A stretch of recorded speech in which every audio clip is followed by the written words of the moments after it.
Please comment where you are watching in the world. I was 28 when I finally caved and tried online dating. It wasn't that I was opposed to it, I just didn't feel particularly compelled. I'd been out of college for a few years, working IT for the Bell Hollow Unified School District in New Vermont, living in this postage stamp apartment above a bakery that smelled like burnt cinnamon every morning. Things were steady, predictable, but that predictability started to feel like inertia. Like I had pressed pause on life and forgotten to hit play again.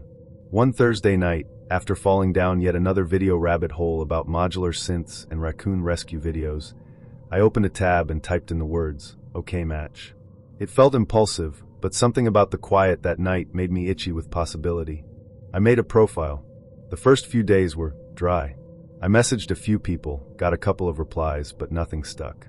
One woman asked if I believed in lizard people and blocked me when I said no. Another sent me a meme of a goat doing yoga and then ghosted. I almost deleted the app. Then came Sunday morning. I was still in bed, sunlight leaking through my crooked blinds and slats, when I decided to give it one last scroll. That's when I saw Ziva. Her smile stopped me mid-swipe.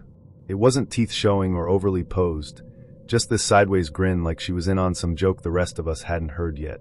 Her profile said she loved horror movies, obscure jazz-funk playlists from the 70s, and had once tried to make her own sushi and nearly set her kitchen on fire. She listed her location as Fox Ridge, a nearby neighborhood I'd only driven through once while lost. I messaged her about one of the directors she mentioned, Elvira Vaughn, a horror filmmaker who made terrifying films out of lullabies and nursery rhymes. She replied 5 minutes later. From there, we didn't stop. We texted through lunch breaks and late nights, trading playlists, arguing over which candy was most overrated. She said Twizzlers, I said Butterfingers, and bonding over our mutual love for bad reality shows. She got me hooked on one called Bunkhouse Brides, which I still haven't forgiven her for. After about a week, Ziva asked if I wanted to hang out in person. I was nervous, online dating was new to me, and real-life first impressions weren't exactly my strong suit. But I said yes. She suggested I come to her place. Said her roommate was gone for the weekend, and it'd be more relaxed than shouting over music in some crowded bar. I hesitated for a second. Wasn't it supposed to be safer to meet in public? But she reassured me with a voice note. Her voice was calm, velvet smooth, and somehow familiar. I said okay. We planned to meet that Saturday. I cleaned my apartment, even though no one was coming over. I trimmed my beard, ironed a shirt for the first time in 6 months, and bought a bottle of wine that didn't have a screw cap. At 4:15 p.m., I left my place with a weird kind of hope in my chest. Then I got to her building. It was an old, 3-story brick complex on a street I didn't recognize. Bell Hollow was small, but somehow this corner of Fox Ridge had escaped my radar. The building looked like it hadn't been painted since VHS tapes were a thing. The front stoop was cracked, and the buzzer box had names scratched out and written over in marker. I almost turned around, but then I texted her. She buzzed me in and told me to take the elevator to the 3rd floor. That elevator, though, it was the size of a coffin and made a sound like it was slowly being devoured from the inside. As it clunked its way up, I held my breath, expecting it to stall out or plummet back to the 1st floor. The hallway wasn't much better. Dim yellow lights flickered overhead, and the carpet smelled like mildew and despair. Each step felt like it might sink through the floor. Still, I found her door 3C and knocked. She opened it almost instantly, and everything changed. Ziva looked exactly like her photos, same sideways smile, same messy bun, same oversized hoodie that said, "I speak fluent" movie quotes. Her apartment was the polar opposite of the building, warm, clean, filled with string lights and the faint scent of vanilla candles. A cat I hadn't seen in her profile slinked past my leg and vanished into the hallway. We sat on the couch, poured the wine, and fell straight into conversation. It was easy, effortless. We talked about the worst movies we'd seen in theaters, The Cursed Carousel for me, Flamingo Bloodbath 3 for her, how she once got kicked out of a Walmart for trying to ride a scooter down the toy aisle, and how we both secretly thought mint chocolate was overrated. Then, somewhere between our second glass of wine and Ziva showing me her collection of cursed-looking antique postcards, we started kissing. It wasn't rushed. It was one of those slow, magnetic things that just builds. One minute we were laughing on the couch, her foot nudging mine under the blanket. The next, we were in her bedroom. That's when the front door opened. At first, I figured it was her roommate, maybe she came back early. But Ziva's whole demeanor shifted. Her face went pale, and her hand shot out toward me. "You need to hide," she whispered, eyes wide. "What? Now? Closet. Go." I didn't ask questions. Something in her voice made my stomach sink. I scrambled toward the closet, almost tripping on a pile of throw pillows. Inside, it was crammed with coats, tote bags, and what felt like 3 yoga mats. I wedged myself behind a raincoat, heart slamming against my ribs. I could barely see through the slats in the door. A man walked in. Tall, shaved head, neck tattoo peeking out from under his shirt. He slammed the door behind him and started yelling immediately. "Where the hell have you been, Ziva?" Her voice was calm, but forced. "You're not supposed to be here. Don't play that game with me. Your car's outside. I know you're hiding something." They argued. Loud, overlapping voices. Words like money, liar, and again floated to the surface. I tried to stay completely still, afraid even my breath would give me away. Then silence. Then footsteps, heading toward the bedroom.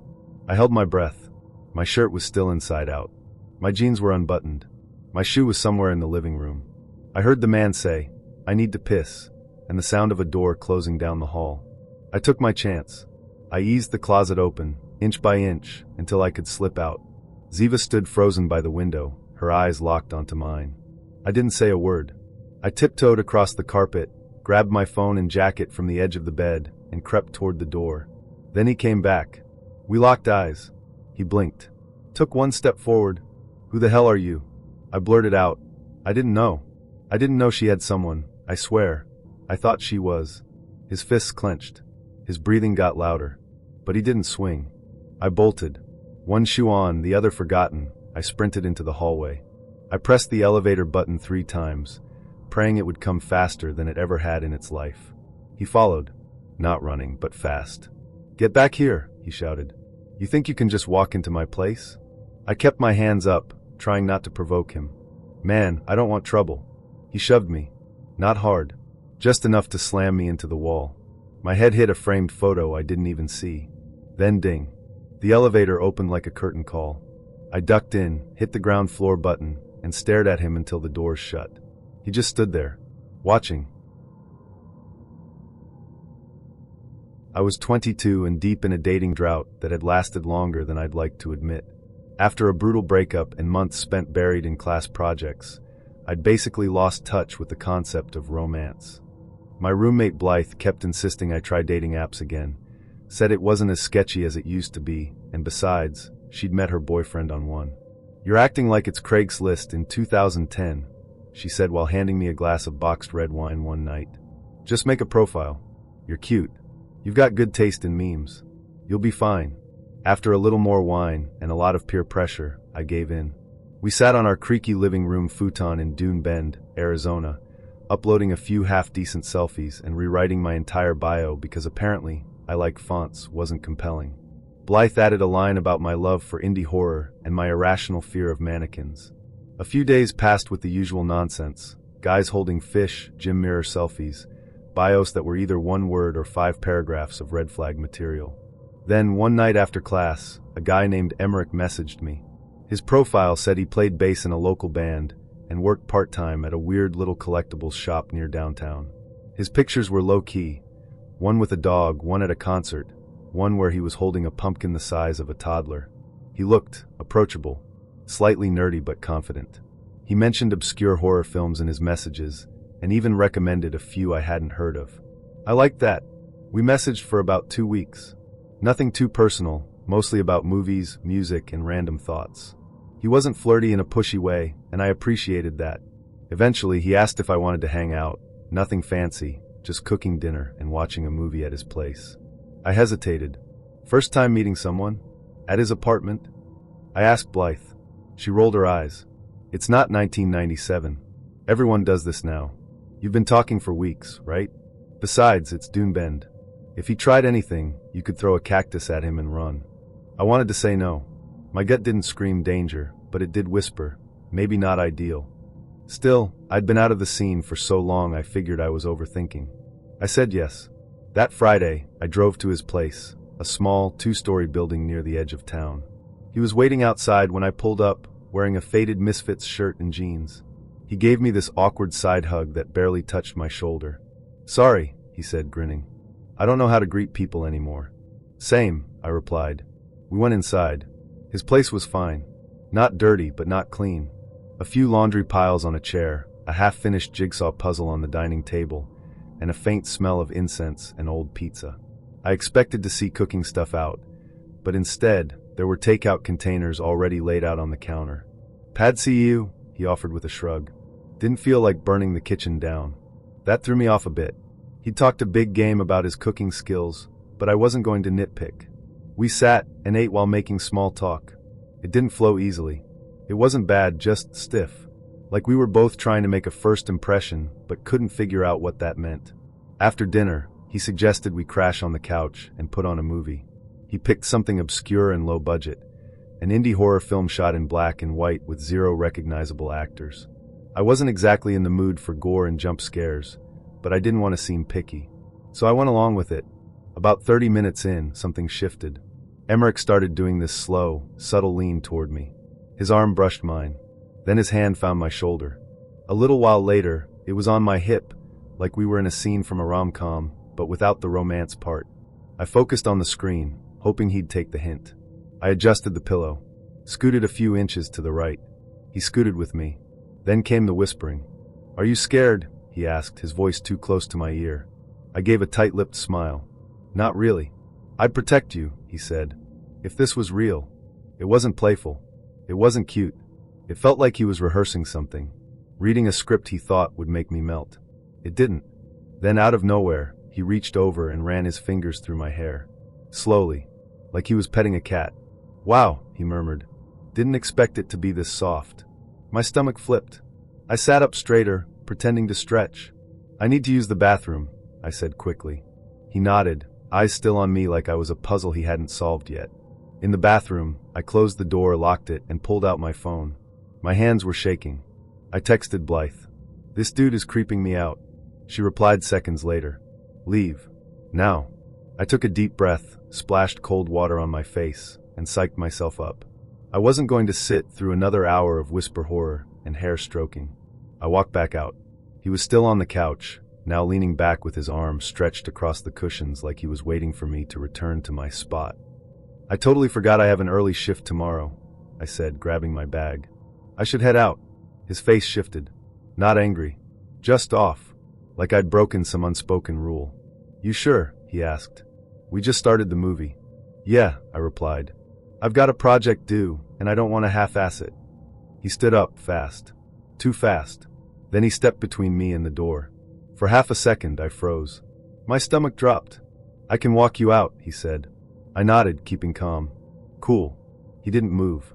"I just thought we were vibing," he murmured. "You're not like the others." I stepped to the side. "I'm just tired." He didn't argue, but he didn't step aside either. Not until I looked him in the eye and said firmly, "You need to let me go."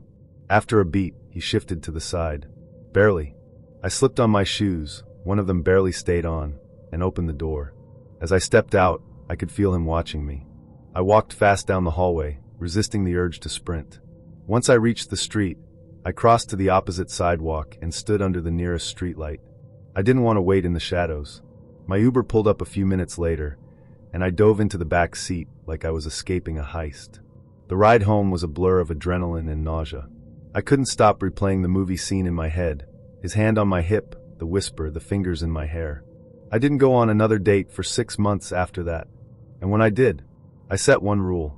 No first dates at someone's apartment. Ever again. In 2017, I quit my job. I didn't have a grand plan. I wasn't chasing enlightenment. I was just done. I'd been working 70-hour weeks as a junior associate at a mid-sized law firm in Raleigh, North Carolina. From the outside, I had everything.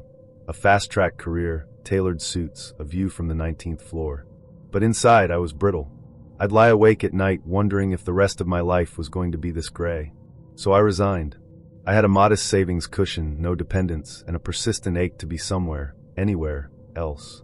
I applied for a working holiday visa, packed a single backpack, and booked a one-way ticket to Australia.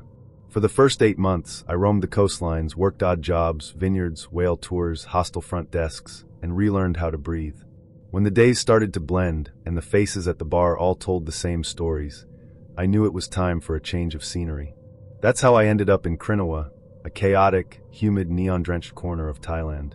I'd been in town for barely 72 hours, stuffing myself with street food and dodging scooters, when I downloaded Tinder. Not because I was craving a relationship, just curiosity. Traveling solo had its perks, but it could get lonely. Even just chatting with someone local or another traveler broke up the rhythm of hostile check-ins and Google Translate. That's where I met Holly. She was from Manchester, had been bouncing around Southeast Asia for a few months, and had the kind of dry wit that made sarcasm feel like an art form. Her profile picture was a blurry shot of her laughing with a beer in hand. No filters, no curated beach photos, just real. We messaged for a day before she asked if I wanted to grab a drink. No pressure, no weird energy. Just there's this rooftop bar I like, come hang out. I said yes. The place was hidden at the end of an alley, 3 stories above a noodle shop. It was the kind of spot you'd only find if someone told you about it. Dim lanterns, cheap cocktails, and a view of the city's tangled chaos. Holly was already there when I arrived, wearing a tank top and jean shorts, her hair pulled into a loose bun. We clicked instantly. We talked for hours, about odd travel jobs, the worst hostels we'd survived, her fear of centipedes, my failed attempt to surf in Byron Bay. We laughed, traded horror stories, and shared a bucket of something blue and suspiciously strong. Around midnight, she leaned in and said, "My hotel's just around the corner. Want to come chill there instead? It's quieter." There was no seduction in her tone. No pressure. Just casual, like she was suggesting a change of venue. I nodded. Sure. The hotel was nearby, modest, a little worn, with a flickering neon sign that read Wanderlight Inn. She led me up to the 3rd floor, a soft breeze following us through the cracked window in the stairwell. Her room was plain. 2 twin beds pushed together, a ceiling fan clicking overhead, and a wall-mounted TV that looked permanently frozen on a Thai soap opera. The air conditioning was weak, and the lights had a yellow tint. I remember sitting on the bed, kicking off my shoes, and saying something dumb like, "This feels like the kind of place where you either make out or get food poisoning." She laughed. Maybe both. Then something shifted. It's hard to explain. 1 second I was upright, aware, joking. The next, I was underwater. My body didn't feel like mine. My head was a balloon tied on a fraying string. I remember seeing 2 men I didn't recognize, one standing near the door, the other leaning against the wall. Holly said something to them in a low voice I couldn't follow. Then black. When I woke up, I was in my hostel bed. Alone. The sun was bleeding through the thin curtains, my mouth was dry as sand, and my stomach was doing slow somersaults. My clothes were wrinkled and smelled like sweat and smoke. I sat up too fast and nearly vomited. My backpack was on the floor. My jeans were draped over a chair. My wallet and phone? Gone. Complete blank. I had no idea how I'd gotten back. No memory of leaving Holly's room. No memory of walking through Krinawa's chaotic streets. Just a heavy, nauseating dread in my chest. I stumbled to the mirror in the hallway bathroom and barely recognized the guy staring back. My eyes were bloodshot. My skin was clammy. My pupils were different sizes. Something was wrong. I flagged down a tuk-tuk and asked the driver, through pantomimes and fragmented Thai, to take me to the nearest clinic. After some blood work and a half-English consultation, the doctor looked at me with a mixture of pity and exhaustion. "You were likely drugged," he said, flipping through my chart. "Scopolamine. Locals call it the whisper drug. Makes people compliant. You don't remember anything, yes?" I nodded. He told me it was common. Tourists were often targeted, sometimes by locals, sometimes by other travelers. The scam was simple. Make a connection, drug the target, and clean them out. Phones, wallets, cards. Sometimes worse. Sometimes they made you take the money out yourself. "You're lucky," he added. "Could have ended differently." When I got back to the hostel, I filed a police report. I gave Holly's first name, a vague description, and the name of the hotel. The officer looked bored. Said they'd check, but didn't write much down. I never saw her again. Her profile vanished from Tinder the next day. Over the next 48 hours, little fragments returned in flashes, her voice saying, "Get his card," the sound of an ATM beeping, the distinctive jingle of coins in my pocket, and the gritty texture of pavement under my hands. I was robbed of over $3,000. The bank refunded a fraction after I submitted a fraud report, but most of it was gone, withdrawn from a series of ATMs scattered across the city in the early morning hours. All using my card. All with my PIN. I didn't press further. I didn't want to know what else could have happened. By the third day, I booked a flight out of Thailand. I used my emergency card, a low-limit one I kept in a sock at the bottom of my bag, and bought a ticket to Tokyo, where a friend had a couch and a lock on the door. I never told my parents. I didn't post about it online. But I never forgot it.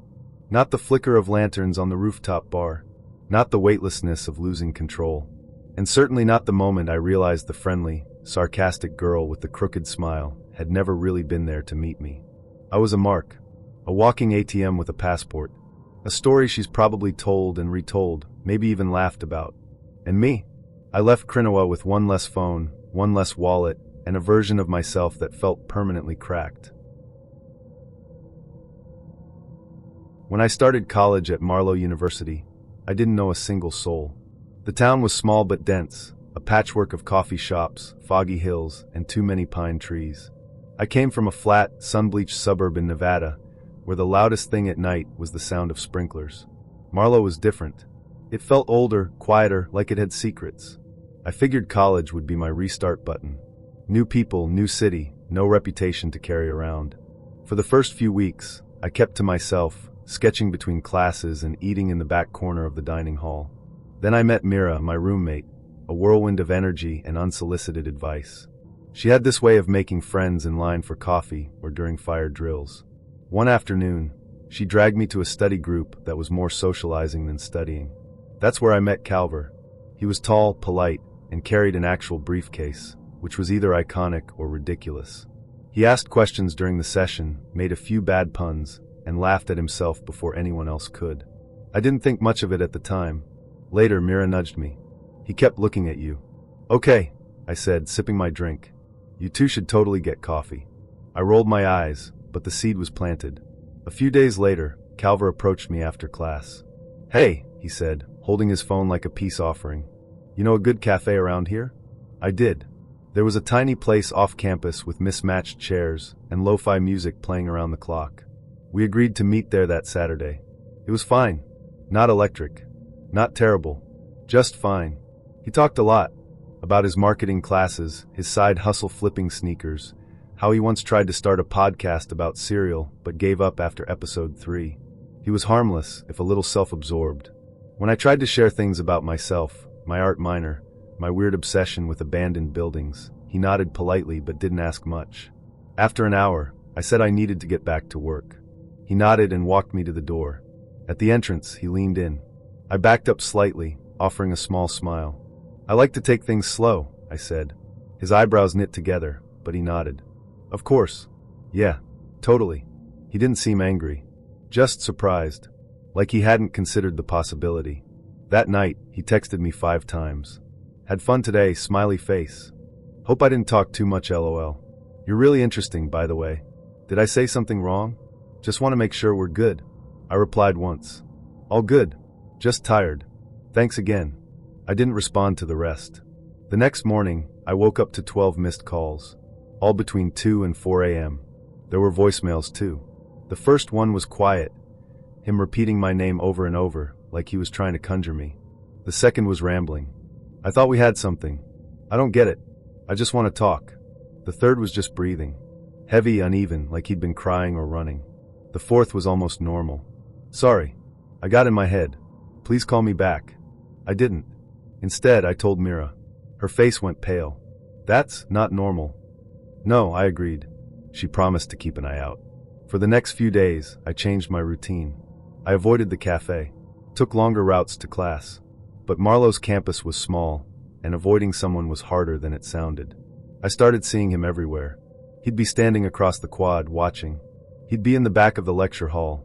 He usually sat near the front. One day, I left the art building and found him standing outside the doors. He didn't say anything. Just nodded, like he'd been expecting me. That night, I started locking my dorm door even when I was inside. I stopped posting stories. I turned off location sharing. Then came the 2 a.m. calls again. Sometimes drunk. Sometimes not. The voicemails were worse now. I know where you study. Stop pretending you don't feel it too. You can't keep avoiding me forever. One night, he left a message listing my entire weekly schedule, class by class, building by building. That was the first time I felt real fear. I told my RA. She was sympathetic but limited. Unless he enters the building or threatens you directly, there's not much we can do. So I collected everything. Screenshots, voicemails, call logs. I printed them out, made duplicates, and highlighted the worst ones. Then I went to campus security. The officer who met with me didn't roll his eyes or tell me I was overreacting. He took my file, read through it, and said, "You did the right thing. This is serious." They helped me file a formal no-contact order through the school and connected me with someone at the local police station to start the process for a restraining order. When Calver was served, he didn't protest. The officer who delivered it said he just nodded and walked away. After that, the calls stopped. I stopped seeing him around campus. I started breathing normally again. But the aftershock stayed. I still flinched when I saw someone wearing a similar jacket. Still avoided the cafe. Still slept with my phone under my pillow just in case. Months later, at a club meeting, I met a sophomore named Alice. We were swapping awkward date stories when she mentioned a guy named Calver. "He was really sweet at first," she said. "Then he started texting me at 3 a.m. asking why I was ignoring him when I hadn't even said no." I told her everything. And when I finished, she just stared at me. "I thought it was just me," she said. "It wasn't." I was 22 and coasting through my final year at Westmore College, a small liberal arts school tucked beside a frozen lake in Ohio. The nights were long, the coffee was bad, and I spent more time than I'd admit swiping through dating apps between classes and freelance editing gigs. That's how I met Safira. Her profile stood out immediately. Not because of staged selfies or overfiltered shots, but because of how little she gave away. Just 3 photos.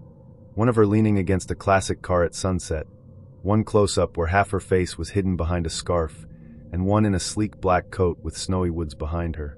Her bio read, "I prefer movies where nothing explodes. I make a killer omelet. And I don't trust people who don't own books." I messaged her, half expecting she wouldn't reply. She did, 5 minutes later. We talked constantly for a week. She had this way of responding that made even boring questions feel interesting. We didn't flirt much, but there was something magnetic about her. She asked about my favorite obscure films, my least favorite dessert, and if I thought ghosts could feel regret. It was different.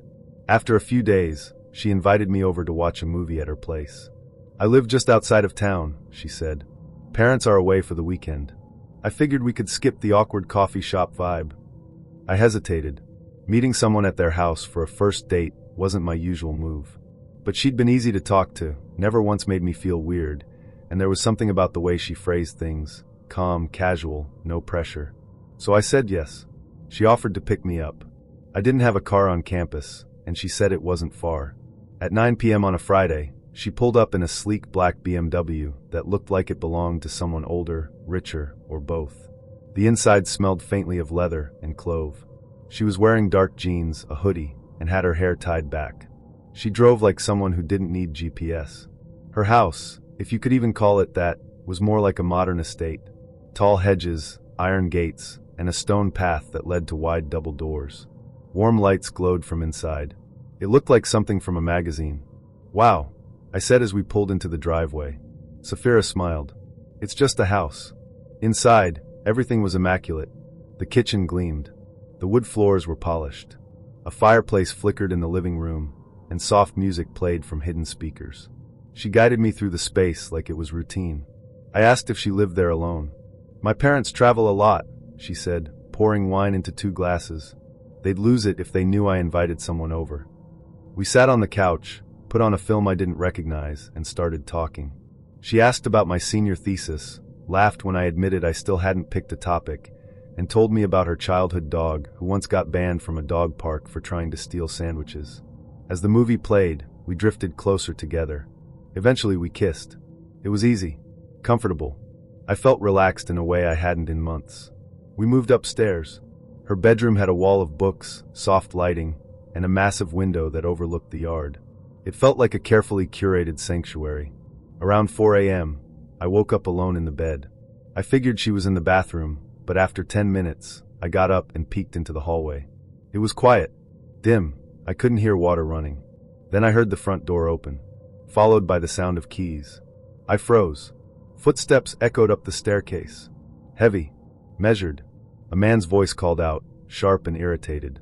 Sapphira? She walked out of the guest room across the hall and met him at the landing. I heard her say, "You weren't supposed to be back yet." His voice grew louder. "Don't start. Who's here?" "No one," she said quickly. "Just me." I stepped back into the bedroom. Then I heard her whisper, "Get in the closet. Now." I didn't ask questions. I ducked into the walk-in closet, heart pounding. It smelled like lavender and cedarwood. I crouched behind a row of coats, trying not to breathe too loudly. The man entered the room. I recognized his voice immediately. Deeper, angrier. He wasn't her father. He wasn't her roommate. He was something else. "You think I'm stupid?" he snapped. "I can smell cologne." "I sprayed perfume earlier," she said too calmly. He paced. "Don't lie to me. I told you if I caught you again." "I didn't do anything. Don't talk to me like I'm one of your little projects." She stayed quiet. "I pay for this house," he said. "I pay for your car, your tuition, your everything. You don't bring other people here." He moved closer to the bed. I could see his shadow through the closet slats. "You think I won't replace you?" My chest tightened. I shifted slightly and knocked over something, a shoebox maybe. It made a soft thud. He stopped talking. There was a long silence. Then, "I'm going to shower." I heard the bathroom door close, then water running. I eased the closet door open, inch by inch. Sapphira stood frozen by the bed, her face pale. She mouthed one word, "Go." I didn't hesitate. I grabbed my bag, left one of my shoes behind, and slipped out of the room. I made it to the stairs, heart in my throat, and crept down. As I reached the front door, I heard the bathroom door slam open upstairs. What the hell? I didn't look back. I threw the door open and bolted. I ran barefoot down the driveway, past the hedges, through the iron gate. I didn't stop until I was 3 blocks away, crouched behind a mailbox, panting like I'd just outrun death. 10 minutes later, I called a rideshare and waited under a streetlight. Sapphira texted me the next day. "I'm sorry. Everything got complicated. Are you okay?" Then an hour later. "If you want to talk, I can explain." I didn't respond. I blocked the number, deleted the app, and didn't go on another date for a long, long time. It started with a message about a Swedish film. I'd listed songs from the second floor on my dating profile, not because I expected anyone to recognize it, but because I figured if someone did, they might be worth talking to. Most people ignored it. A few asked if it was a band. But then came Thayer. He didn't just recognize the film. He quoted the director, talked about the cinematography, and mentioned a few lesser-known titles in the same genre. His message read like a conversation, not a copy-pasted, "Hey beautiful." We started chatting that morning, and the thread didn't stop for days. He was smart, but not smug. Witty, but not performative. We talked about everything: books, weird family traditions, the smell of old theaters. He didn't push, didn't pry, didn't ask for selfies or talk about exes. It was refreshing. When he asked if I wanted to go out, I said yes without hesitation. What caught me off guard was the plan. Not drinks. Not coffee. A play. At the Fox Theater. A real play. With tickets he'd already bought. He said his mom used to take him there when he was a kid, and now he liked sharing the space with people who got it. I didn't just get it, I loved it. He picked me up that Friday in a charcoal gray BMW that smelled faintly of cedar and warm cologne. He opened the door for me. Wore a button-down and clean sneakers. Casual but thoughtful. Dinner was at a mid-range French place downtown. Not flashy, just cozy. I had grilled salmon. He had duck. We talked through the meal, like we'd known each other for months. He asked about my short films. I asked about his job in finance. He said it bored him sometimes, but he liked working with numbers. He didn't talk about money like it was a personality trait. I liked that too. The play was forgettable, but I barely noticed. I watched his face more than the stage, how he leaned forward during tense moments, how he laughed quietly, how he didn't touch his phone once. Afterward, he walked me back to the car and asked if I was tired or if I was up for a slight detour. "I forgot a second set of keys," he said. "Cleaner's coming early tomorrow. I need to leave them out." His house, he said, was about 20 minutes north, in a quiet suburb called Elmsworth Heights. It was only 10:30. I shrugged. Sure. The drive was smooth.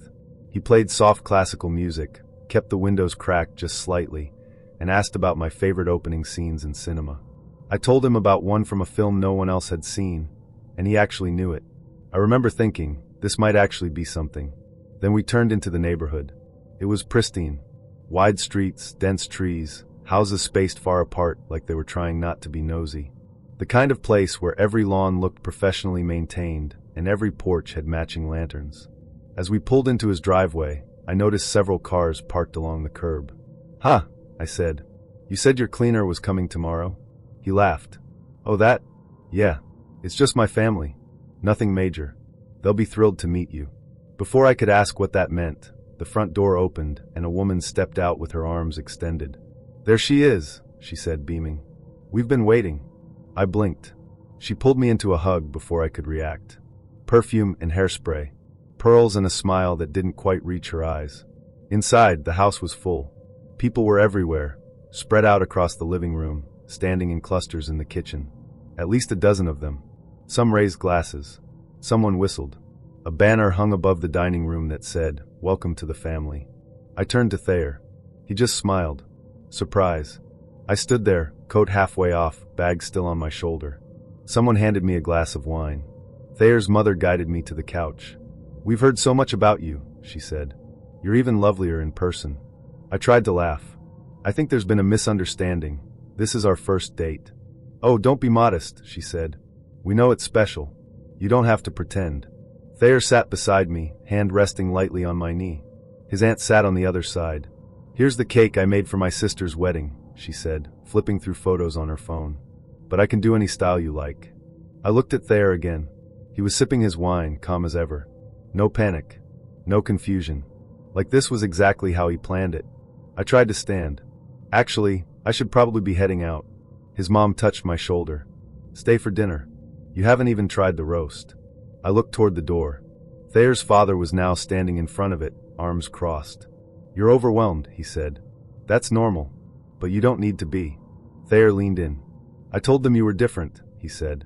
"That you were the one." I took a step back. "I never said that. We've only just met." His smile didn't falter. "That's what makes it special." I backed toward the door. His father didn't move at first. Then slowly he stepped aside. I opened the door. Cold air hit my face, and I breathed for the first time in minutes. Thayer followed me onto the porch. "Please don't leave like this," he said. "You'll ruin everything." I didn't answer. I pulled out my phone and opened my rideshare app. My hands were shaking. Someone, maybe his cousin, called out from the living room. "You're making a mistake. He's a catch." I stared at the screen, watching the little car icon crawl toward my location. Thayer stood beside me, arms limp at his sides. He looked blank, like someone had unplugged him. When my ride arrived, I climbed in without a word. The driver didn't ask questions. Back at my apartment, I locked the door, pulled the curtains, and sat on the floor until the sun rose. The next morning, I woke up to 10 missed calls from Thayer. Then Instagram DMs. Then Facebook friend requests from strangers with the last name Langston. Then an email. Subject line: "Please read this." I didn't. I deleted everything. Over the next week, the messages slowed. Then stopped. I don't know if someone told him to back off, or if he simply moved on to the next one. But I locked down my accounts, changed my number, and added a new rule to my dating life. If he talks about forever before dessert, run. It was my first semester at Larkpine University, and I'd only just begun to feel like I belonged. The place was cold, both in weather and in mood. Giant brick buildings loomed over damp sidewalks. The wind always smelled like wet leaves and iced-over concrete. I was 18, away from home for the first time, and living on a floor where no one remembered your name unless it was written on your door. Except Brandon Pell. He remembered everyone. He was the type who sat in the front row, raised his hand before the professor even finished asking the question, and smiled at everyone even when no one smiled back. He wore the same olive green coat every day, carried a leather-bound notebook, and always had something clever to say about class discussion, even when it wasn't invited. But he wasn't mean. That's what made it confusing. He was nice. Too nice. The kind of polite that made you feel guilty for not liking him more. We had intro to psych together. He sat beside me one day when the seats were mostly full. We shared notes. He complimented my handwriting. I laughed at something he mumbled about Pavlov conditioning his roommate to do the dishes. The next week, he asked if I wanted to grab dinner from the dining hall sometime. I didn't have a reason to say no, so I said yes. It wasn't a date, not exactly. We sat across from each other in the quieter wing of the cafeteria, eating mashed potatoes under flickering fluorescent lights. He told me about his hometown, how he wanted to write a novel someday, how people didn't get him in high school. I don't know, he said. I think some people just feel things harder. I nodded politely. He asked questions, not surface-level ones, but things that felt oddly intimate for a first conversation. What's the worst thing you've ever said to someone? Do you think your parents actually love each other? If your roommate died in her sleep, how long would it take before you told anyone? I answered vaguely, then made up an excuse to leave. He didn't seem offended. He walked me back to my dorm, hands stuffed in his coat pockets, and said, "Let's do this again. You're easy to talk to." I nodded but didn't commit. That night, he texted me 3 times. "Thanks for tonight. You're really calming to be around. I feel like I've known you longer than just a few weeks." I didn't reply until morning. "Yeah, it was nice. Good luck on the psych quiz." That was the last time I felt in control of the situation. The next day, he waited outside my lecture hall. I smiled politely and said I had to run. That afternoon, I saw him sitting on a bench outside my chemistry building. He waved. I waved back and kept walking. That night, he called me. I didn't answer. He called again, and again, and again. By midnight, I'd received 12 missed calls and 3 voicemails. The first was just him breathing.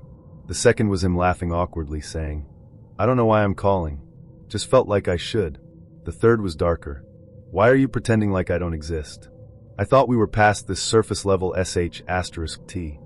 I blocked his number. The next morning I had an email. Subject: "I'm sorry. Body: I just thought we had something real. You said you had a good time. I don't understand why you're acting like I'm some creep. I'm not. I just feel things. I thought you did too." I didn't reply. He found me after class the next day. "Did you get my email?" he asked calmly. I nodded. "I think I need some space." He tilted his head. "I gave you space. You didn't come back." I stepped around him. He didn't follow. That night, my roommate Tamsin came back from the library and found a note under our door. "You're not like them. You're not made of glass. I see you." There was no name, but I recognized the handwriting. For the next week, I changed my entire routine. I started entering buildings through side doors, leaving class early and skipping meals. He was always somewhere, pretending to study on a bench outside the library, lurking by the vending machines near my dorm, scribbling in that notebook of his. I reported it to campus safety. They referred me to the Dean of Student Affairs, who listened carefully, jotted notes, and said, "We'll reach out and have a conversation with him." That same night, I got a voicemail from a new number. "So now you're telling people I'm dangerous? You just don't understand what it's like to actually care about someone." I started carrying pepper spray. A week later, I found a box outside my door. Inside, a copy of Wuthering Heights with underlined passages, a dried daffodil, a thumb drive with a file titled Jaya. I didn't open it. I took the box to campus police.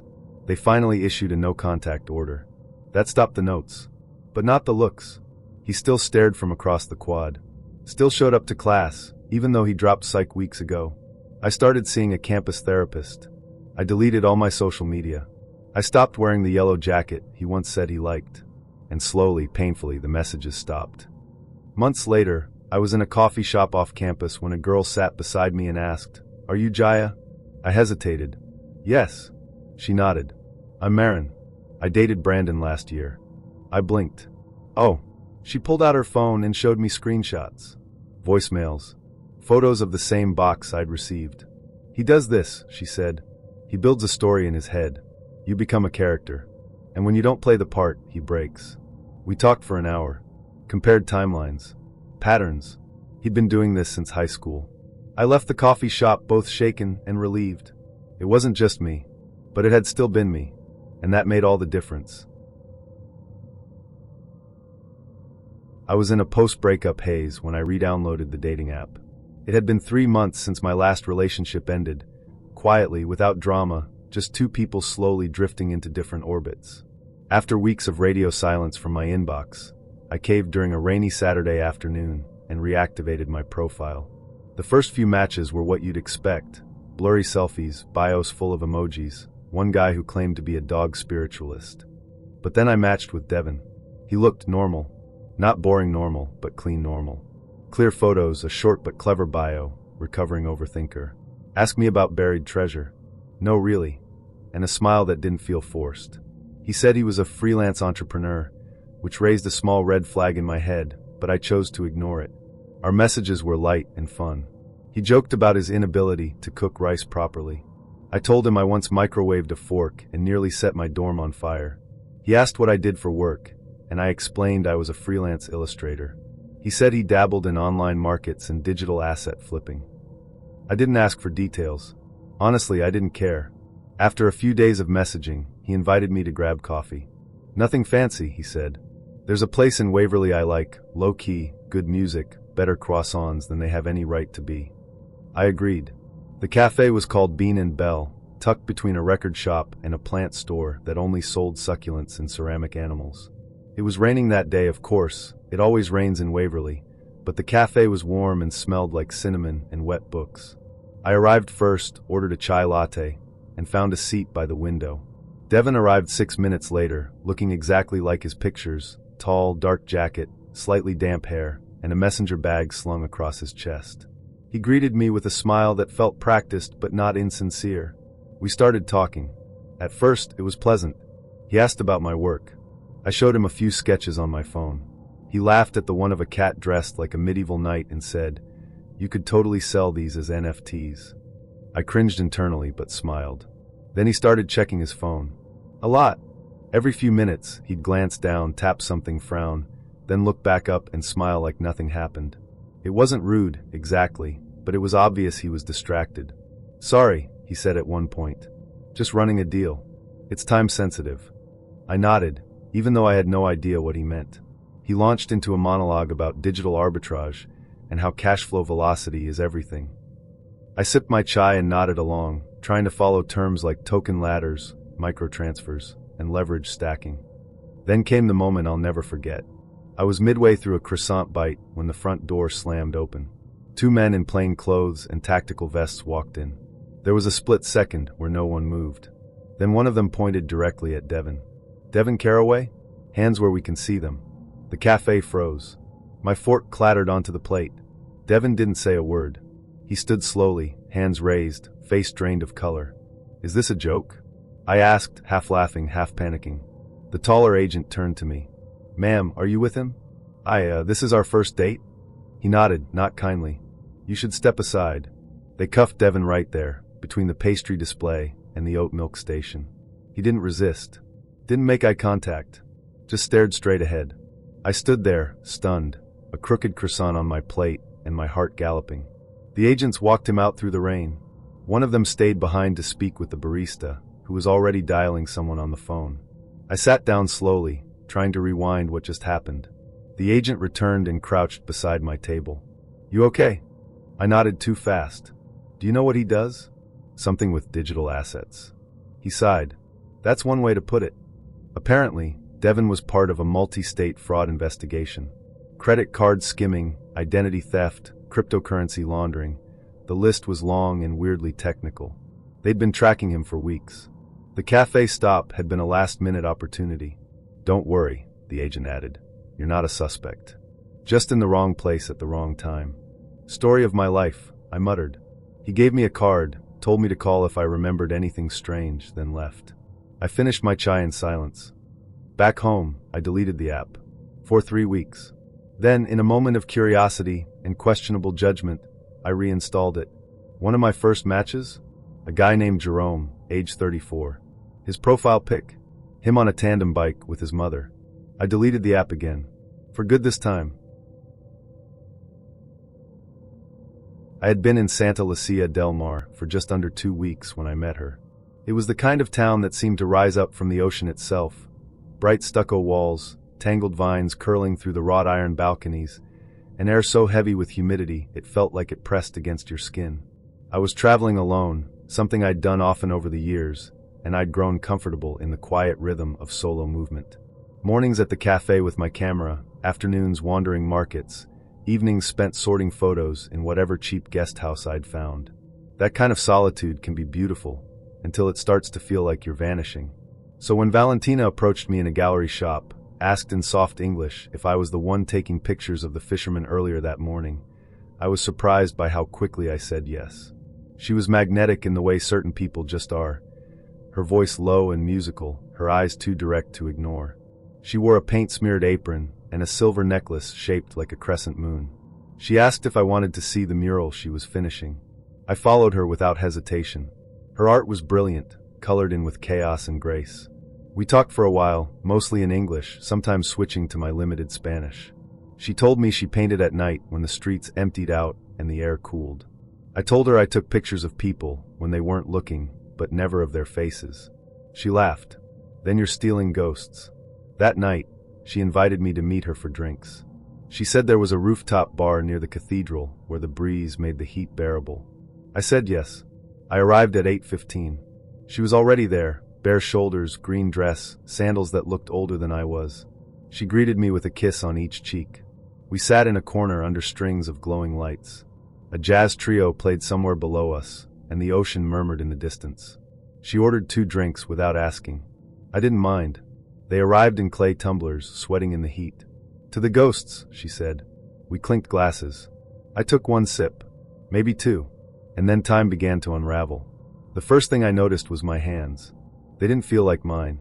They moved slowly, like I was underwater. My vision blurred, then tunneled. The music grew distant, warped. I tried to speak, but my mouth didn't cooperate. Valentina leaned in close. You're okay, she whispered. Just breathe slow. I tried to stand. She placed a hand on my shoulder. Gently. You're just tired. I don't remember what happened next in any linear sense. I have snapshots. Her voice, soft and calm. A hand guiding me down a flight of stairs. The scent of citrus and salt. A hallway. A red curtain. A man's voice. My wallet in someone else's hand. And then black. I woke up on a bench. It was morning. Sunlight burned my eyes. My mouth felt like cotton soaked in metal. I was missing 1 shoe. My camera was gone. So was my passport. I staggered to my feet. Locals walked past me without a glance. My shirt was damp, crumpled. My pockets were empty. I stumbled toward the nearest shop and asked for help. The woman behind the counter didn't flinch when I said I thought I'd been drugged. She handed me a glass of water and nodded grimly. You're not the first. I made it to the U.S. consulate 2 hours later. They'd seen it before. Scopolamine. Devil's breath. A drug that renders people compliant, erases memory, turns them into shadows of themselves. You were lucky, the consular officer told me. Some don't wake up. Some wake up without kidneys. I filed reports. Got a temporary passport. Canceled my cards. Spent the next 4 days locked in my guest house, afraid to leave. I kept checking the mirror, wondering if I was still all there. The worst part wasn't the theft. It was the not knowing. What had I said? Where had I gone? What had I done while smiling, nodding, maybe even laughing? I never saw Valentina again. Her number disconnected. The gallery shop was closed, the mural whitewashed. It was like she had never existed. And maybe, in the way the drug worked, she hadn't, at least not the way I remembered her.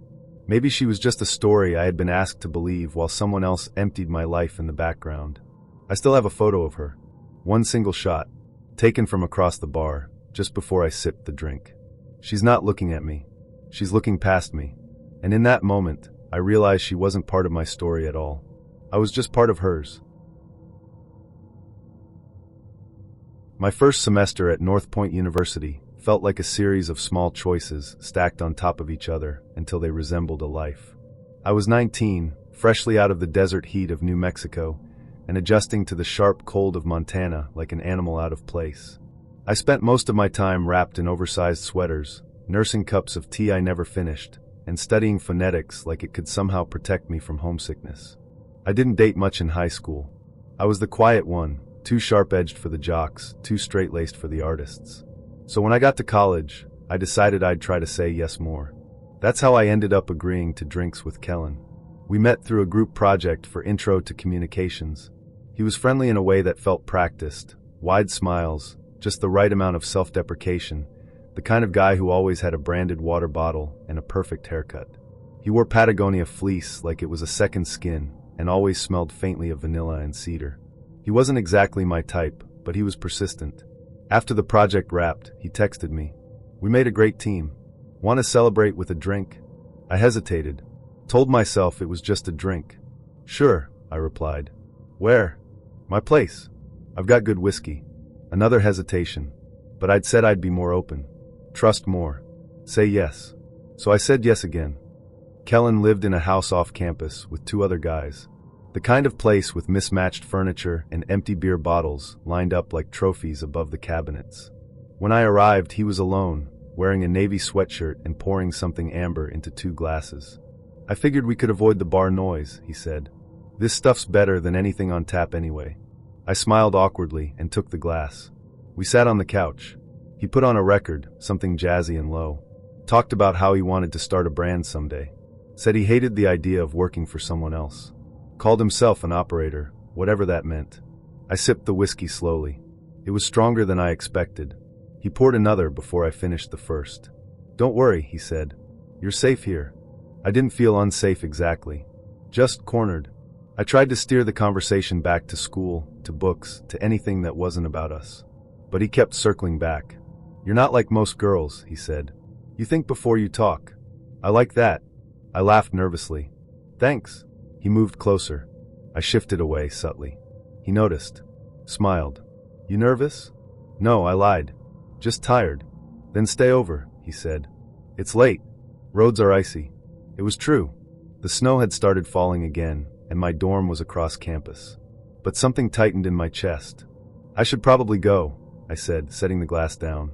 He stood up, blocked the hallway. Come on, he said. Don't make this weird.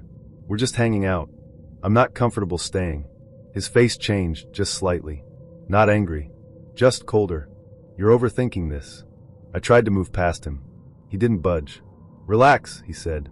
I'm not going to hurt you. Jesus. I need to leave, I said again more firmly. He stared at me, then laughed. Fine, but you're going to feel dumb tomorrow. He stepped aside. I grabbed my coat and didn't bother putting my gloves on until I was halfway down the driveway. I didn't sleep that night. The next day he messaged me. You okay? You kind of freaked out. No apology. No acknowledgement. I didn't reply. He messaged again the next day.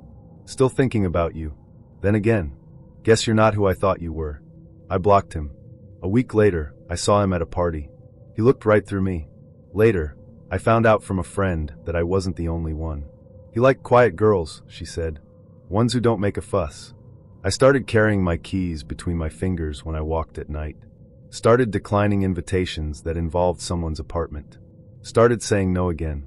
And this time, I didn't apologize for it. I met Kyle on an app I'd sworn off 3 separate times. It was winter in Ashridge, Vermont, and my idea of adventure had narrowed to trying new teas or rearranging my bookshelf. My roommate encouraged me to get out of my hibernation phase and try dating again. Kyle's profile was charming but modest. No gym selfies, no crypto jargon, just photos of him hiking, cooking, and reading a book I actually liked. His bio claimed he was a private chef who believes in slow food and fast jokes. I liked that. I liked that he didn't immediately ask for my number, and when he did, he didn't abuse it. We messaged for nearly 3 weeks, talking about food, music, and the weirdest things we'd each eaten on a dare. He had a calm, steady tone in his texts, and nothing about him set off alarms. He asked if I'd like to come to his place for a homemade dinner. I make a mean wild mushroom risotto, he said. My kitchen is my safe zone. I hesitated. I'd made a rule, no first dates at someone's place. But he was persuasive, not pushy, just confident. And he'd been cooking all day, he said.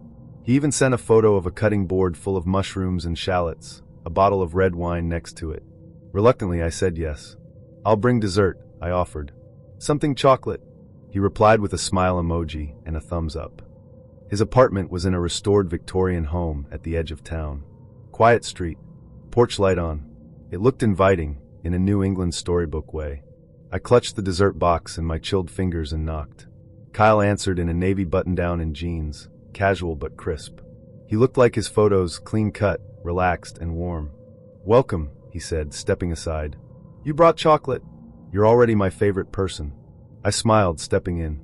Immediately, something felt off. There was no smell of food, no simmering sounds, no clatter from a kitchen, no risotto, just a single, dim lamp in the corner and a coffee table with 2 glasses and a half-empty bottle of whiskey. I thought you were cooking? I asked. He gave me an easy grin. I was. Then I realized I didn't want to spend the whole night in the kitchen. He handed me a glass before I could answer. I took it, but didn't sip. He He raised his own. To spontaneity. I tapped his glass but didn't drink.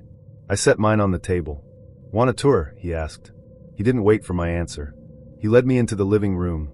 Bare walls, a couch facing a massive flat-screen TV, and a movie already paused on the screen. "Thought we could watch something after dinner," he said. He hit play before I could ask what it was. The film was grainy, foreign, and deeply disturbing. No dialogue. Just shaky footage of a woman wandering through a house, increasingly terrified. It wasn't horror in the conventional sense. It was psychodrama, raw and unsettling. I shifted uncomfortably on the couch. "What is this?" He smiled. "It's atmospheric." I pretended to check my phone. "Actually, I forgot I have an early work call tomorrow. I might have to cut the night short." He didn't reply. Instead, he walked to the front door and stood in front of it. "You just got here."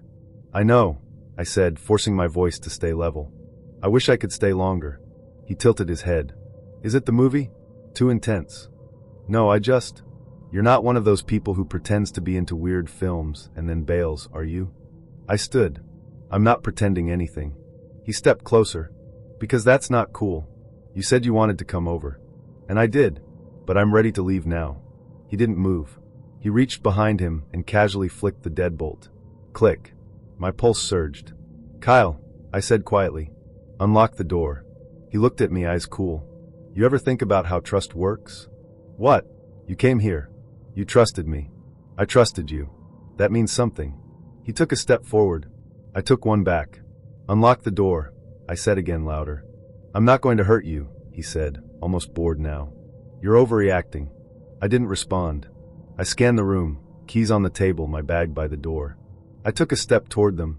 He blocked me again. "You're acting like I'm a monster." "Then don't act like one," I snapped.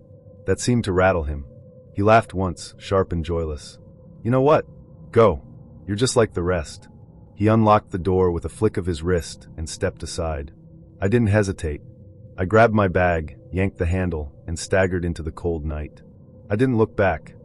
I didn't sleep that night. The next morning, I filed a report with the Ashridge Police Department. The officer took my statement seriously. "You did the right thing," she said. "You're not the first." I reported him to the app, too. They removed his profile within hours. But that didn't undo the memory of the click of the lock, the glass of whiskey I never touched, or the way the air thickened the moment I realized I was trapped. I never went on another home date again. And I started trusting my instincts more than someone's curated kindness. Because charm is easy, but safety is sacred. I should have known better, but Kyle had changed his name on the app. Same face, different profile. Now he was Nate. Still charming, still conversational, still just edgy enough to feel interesting. I matched with him a few weeks after moving to Ridgeway for a semester-long exchange program. I didn't recognize him at first. His beard was gone, his hair slightly longer, and his profile was more curated. Less chef, more film buff. His messages were casual, self-aware, and just shy of flirtatious. He asked about my art, complimented my favorite movie pick, The Fall 2006. Said he loved weird, under-the-radar films that people don't have the patience for anymore. We texted for a week before he suggested we hang out. "Movie night," he wrote. "Low-key. Weird stuff. You can pick the snacks." I hesitated. I'd been cautious about apartment dates since a bad experience a year earlier, but this felt different. He wasn't pushy. He didn't flirt aggressively or try to guilt me into anything. And the thought of curling up on someone's couch and watching movies felt like the right kind of quiet. I agreed. When I arrived, the door was already open. "Come in," he called from the kitchen.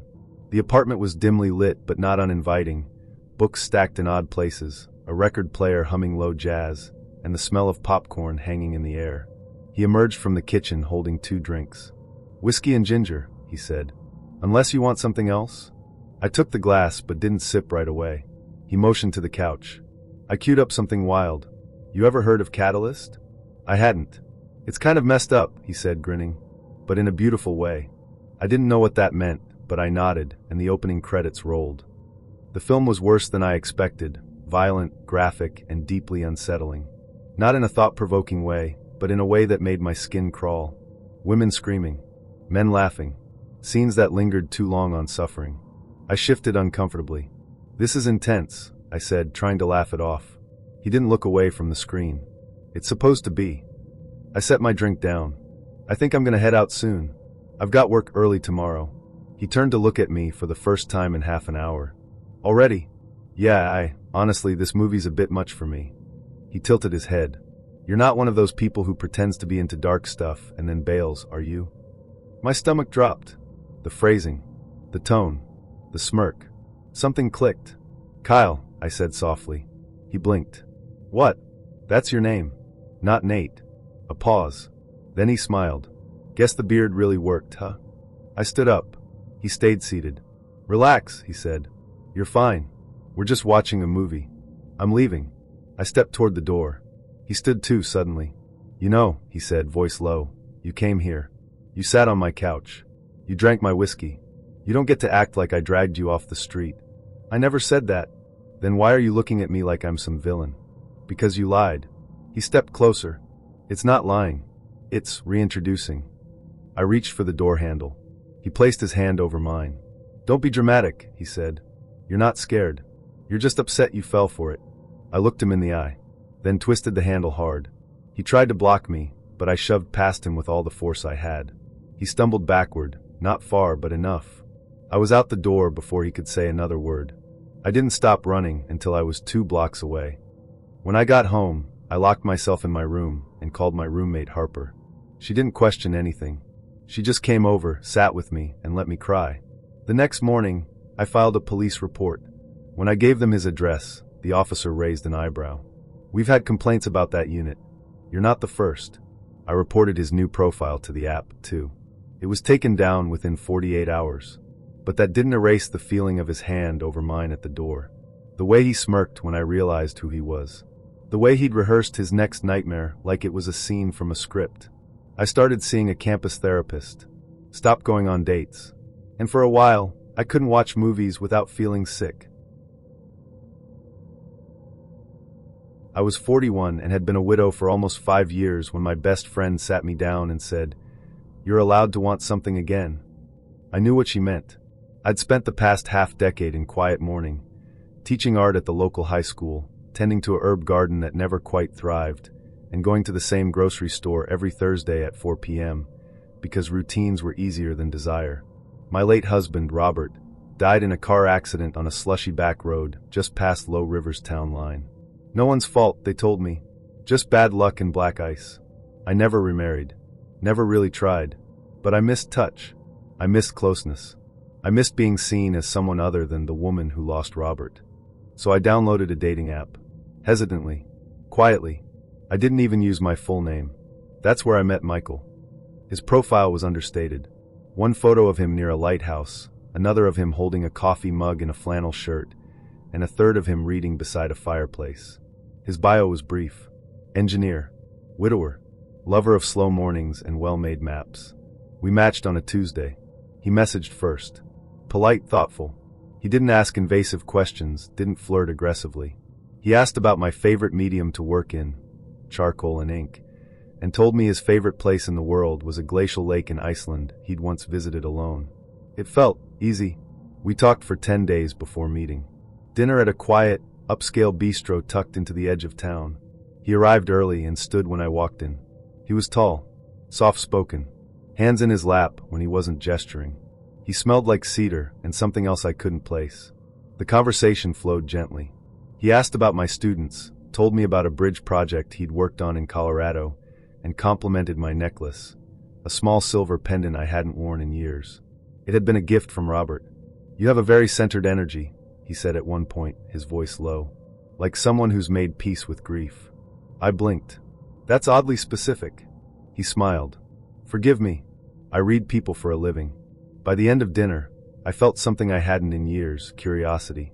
So when he asked if I wanted to come back to his place for a nightcap, I said yes. His home was meticulous. Dark wood floors, soft lighting, bookshelves filled with nonfiction, and a record player spinning something gentle. He poured red wine and handed me a glass. I took a slow sip, watching him move. He was deliberate in everything. Precise. I sat on the couch. He sat beside me. "You're comfortable?" he asked. I nodded. He reached over and brushed a lock of hair behind my ear. "I'm not going to pretend I don't feel something here," he said. You remind me of something I thought I'd lost. I swallowed hard. And then he kissed me. It was slow, controlled. His hands never wandered. We kissed for several minutes, and then he pulled back. I want to be careful with you, he said. You're not like the others. I didn't ask what that meant. We started seeing each other regularly. Dinner at my place. Walks by the river. Nights when we stayed in and talked for hours. He was attentive, gentle, and always watching. At first, I found it flattering, his focus, his ability to remember details. He complimented my laugh, my posture, the way I folded my napkin. You have a grace about you, he said once. Not many people do. But then, the details became uncanny. He quoted things Robert used to say, used the same idioms, called my dog by a nickname only Robert had used, and I never told Michael that name. I chalked it up to coincidence, until one night, lying in bed together after a slow, heated evening, I rolled over and saw his phone light up. The lock screen was a photo of Robert's motorcycle. Not just any bike, the one Robert had customized. The one still sitting in my garage, untouched since the accident. I sat up. Where did you get that photo? Michael blinked, caught off guard. What? Your lock screen. That's Robert's bike. He smiled gently. I know. My blood ran cold. How? I've been following your work, he said. For a long time. Your art. Your posts. Your interviews. I saw the memorial gallery you did for him. It moved me. I stood up, heart pounding. Why is it your lock screen? He sat up slowly, unbothered. Because I admire him. And you. And the love you had. I wanted to understand it. You're mimicking him. I'm honoring him. No, I whispered. You're copying him. You're trying to be him. He didn't deny it. Instead, he stood and stepped toward me. You loved him, he said. You still do. I saw it in your work. The way you talked about him. I thought, if I could learn enough, if I could carry him forward through me, you'd feel whole again. You stalked me. He paused. I studied you. That's not better. You're alone, he said softly. You didn't have to be. I grabbed my coat. He reached out, not violently, not forcefully, just enough to stop me. I meant it, he said. Everything I said. You need someone like him again. No, I said firmly, pulling away. I need someone real. I left. I filed a restraining order the next day, blocked his number, reported him to the app. A week later, I got a call from the local police. They'd searched his apartment, found folders, printed photos, notes, pages of my life, dates, images, quotes, side-by-side comparisons of Robert's handwriting and his own attempts to imitate it. He'd been watching me for almost a year, learning, preparing, becoming.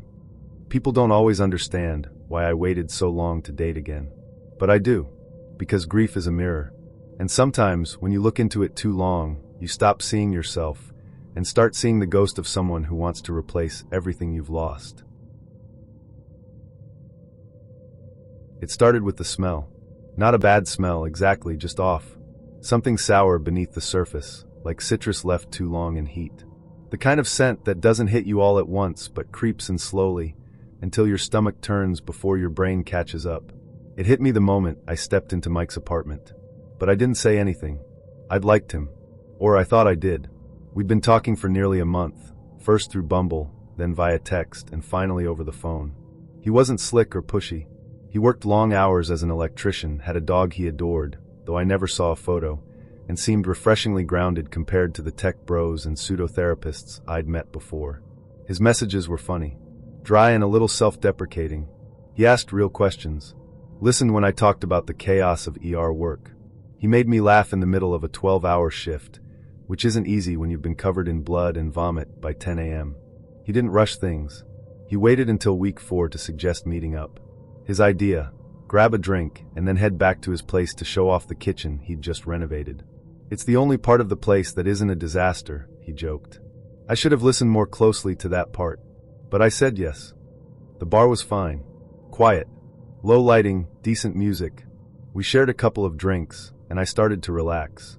He was better in person, taller than I expected, with a slow smile and rough-looking hands. He wasn't traditionally handsome, but there was something compelling about him. Something that made you want to lean closer, even when you couldn't explain why. He paid the tab without making a show of it, and asked if I wanted to check out his place. It's 5 minutes down the road, he said. I promise the backsplash alone is worth the trip. I laughed. I said yes. And that's how I ended up in his apartment, standing in the middle of a kitchen that was stunning. White tile, matte black appliances, brass fixtures. It looked like something out of a design blog. It didn't match the building, which was older and creaked underfoot. But the kitchen was pristine. He leaned against the counter, watching me take it in. Not bad, right? It's gorgeous, I said honestly. I can't believe you did this yourself. He shrugged. Electricians know people. You trade favors, you pick up skills. I nodded, opening a few cabinets. Spotless. Then the smell hit me again. Faint, but wrong. It didn't come from the kitchen. It came from the hallway behind it. Want a drink? He asked. I've got whiskey, wine, or water if you're feeling virtuous. I'll take a little whiskey, I said, trying not to wrinkle my nose. He poured 2 fingers into a short glass and handed it to me. Our fingers touched. His hand was warm. I sipped to ease the awkwardness. Can I show you something? He asked, voice lower now. Sure. He set his glass down and walked toward the hallway, the source of the smell. I hesitated, but I followed. The hallway was narrow and dim. The walls were bare. The air felt heavier here, thicker somehow. He opened a door at the end. Bedroom, he said. It was clean, mostly. The bed was made, but there were no decorations.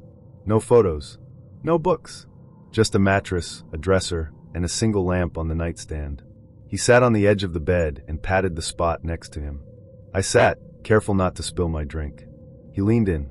You've got this calm energy, he said. Like you've seen everything and nothing shocks you. I laughed awkwardly. Working trauma will do that. He brushed a strand of hair from my face, slow and deliberate. Can I kiss you? I appreciated the ask. I nodded. He kissed me, gently at first, then deeper. His hand rested on my thigh, warm and steady. I kissed him back, but something in me stayed tense. The smell was stronger here. And beneath that, something else. A feeling I couldn't name yet. Things escalated. His hand slid up under my shirt. I didn't stop him. We shifted back onto the bed. My drink was forgotten. My shoes stayed on. He pulled me close, kissed along my neck, murmured something I didn't catch. Then he said, "You're not going to ghost me after this, right?" I paused. "What?" "I'm serious," he said. "I'm tired of women pretending to like me just to get some free attention and bounce." I pulled back slightly. "Mike, this is our first date." He sat up, breathing heavier. "And it's going great. But I need to know you're not one of those girls who acts all into it and then disappears." I sat up too. "I'm not disappearing. I'm just not making promises." His face darkened. "You think I don't see it? You've been judging me since you walked in." "What? You smelled it, didn't you? You keep sniffing like you're better than this place." I stood. "Mike, I think I'm going to go." He stood too. "You're just like the others. I'm not trying to hurt you. Don't lie. You're already halfway out the door." I moved toward the hallway. He stepped in front of me. "Say it," he said. "Say you're not going to block me after this." I looked him in the eye. "Move." He didn't. I stepped around him fast. He grabbed my arm, just for a second. Just enough to freeze me. Then he let go. "You're making a mistake," he said, dead flat. I didn't respond. I walked down the hall, through the kitchen, and out the front door. But I looked back once. Just once. And I saw him standing in the hallway staring. Just staring. I drove home with the windows down, trying to get the smell of that place out of my nose. It followed me, clung to my sweater. I threw it in the laundry as soon as I got inside. Then I blocked his number, reported him to the app, filed a non-emergency police report just in case. 2 days later, I got a message on Instagram from a name I didn't recognize. "I saw you left Mike's place Sunday night. Did anything happen?" I replied cautiously. "Why?" "He's not right. I lived in the unit below him. I moved out last week. The smell? It's from the walls. Mold. But he won't let maintenance in. Said he'd take care of it himself." I asked what she meant. "I think he lives in the kitchen. Like, that's the only part he touches. The rest of it, I don't think he even sleeps in the bedroom. I think he just waits." I didn't sleep that night. The next morning, I called the property manager, told them I'd been in the unit, and was concerned about structural mold. I said I worked in healthcare and recognized the signs. I didn't lie. They said they'd investigate. I don't know what they found. But a week later, I saw a listing for that unit on Zillow. Newly available. Kitchen fully renovated. Move-in ready. No mention of the rest. I never heard from Mike again. But sometimes I dream about that hallway. And the smell. and the backsplash that looked too perfect to be real. I met Brandon in a moment of weakness. It was late, I was tipsy, and my ex had just gotten engaged to a woman who couldn't spell definitely. I was scrolling through the dating app with the same detached amusement I usually reserved for watching failed auditions on reality TV. And then I saw him. Brandon, 34. Finance. Columbia MBA. Just looking for something real in a city full of filters. He wasn't my type. Too polished. Too confident. The kind of man who probably owned cologne with a Latin name and drank water infused with electrolytes. But he had a good smile, white teeth, faint crow's feet, expensive haircut. And he didn't open with, "Hey sexy, were you up?" Instead, he messaged, "Tell me the most overrated place in NYC, and I'll tell you where I'll never take you." I replied, "Tau downtown." He sent back, "Good. I was thinking Le Jardin." I didn't know where that was, but I was intrigued enough to say yes. Le Jardin was the kind of place with a wait list, a dress code, and a maitre d' who looked like he judged your soul the moment you walked in. Brandon had made the reservation.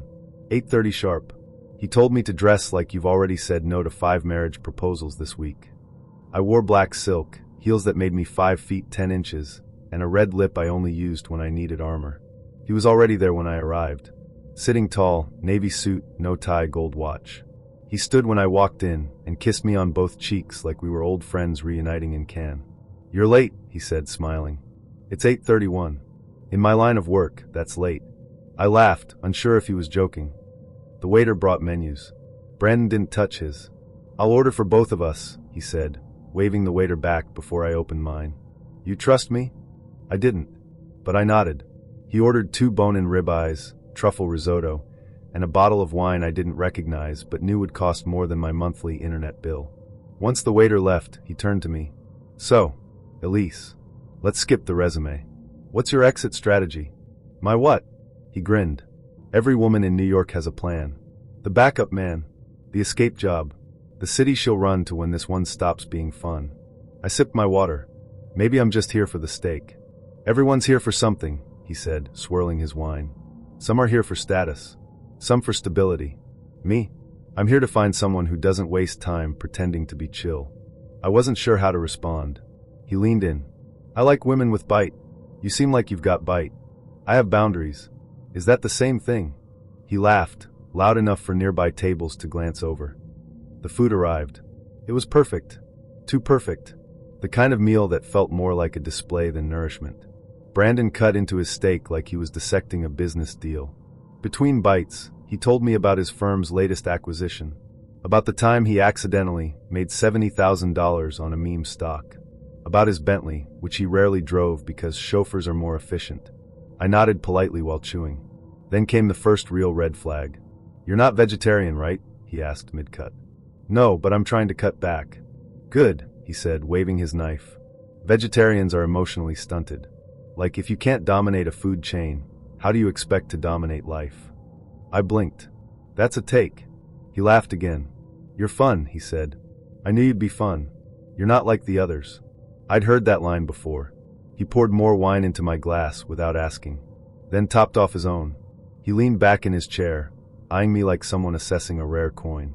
"I don't do second dates," he said, "unless the first one ends well." I raised an eyebrow. "Define well." He smirked. "You'll know." When the bill came, he didn't even look at it, just handed over a black card and said, "Thanks, partner," to the waiter like they had closed a deal together. As we left, he placed his hand on the small of my back, gentle but territorial. Outside, the night was cool. The city buzzed with late dinners, early drinks, and people pretending not to look at each other. "I have a car waiting," he said. "Come back with me, just for one drink. I've got a rooftop view that makes the Empire State Building look like a dive bar." I hesitated. "It's just a drink," he said, his voice low and coaxing. "You're not scared of me, are you?" I wasn't scared, but I was alert. Still, I said yes. Part of me wanted to know how far this performance would go. His apartment was exactly what you'd expect. Cold, modern, spotless. Art that looked expensive but meaningless. A fridge full of sparkling water and imported cheese. He poured scotch. No ice. Handed me a glass. "I only drink this with people I respect," he said, clinking his against mine. We sat on a leather couch that felt like it had never been used. He moved closer, put an arm behind me. "You smell like someone who knows her worth," he murmured. "You talk like someone who doesn't hear the word no very often." He smiled.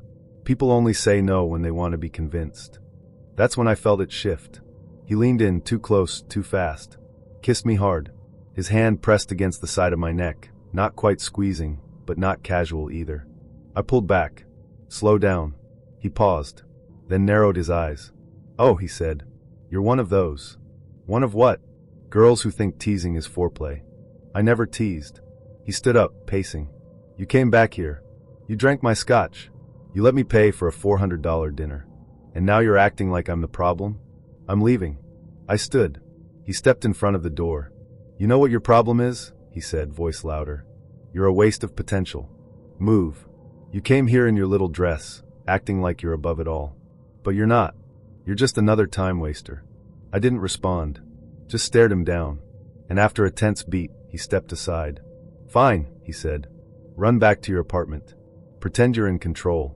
I walked out without looking back. The next morning, I woke up to 12 texts.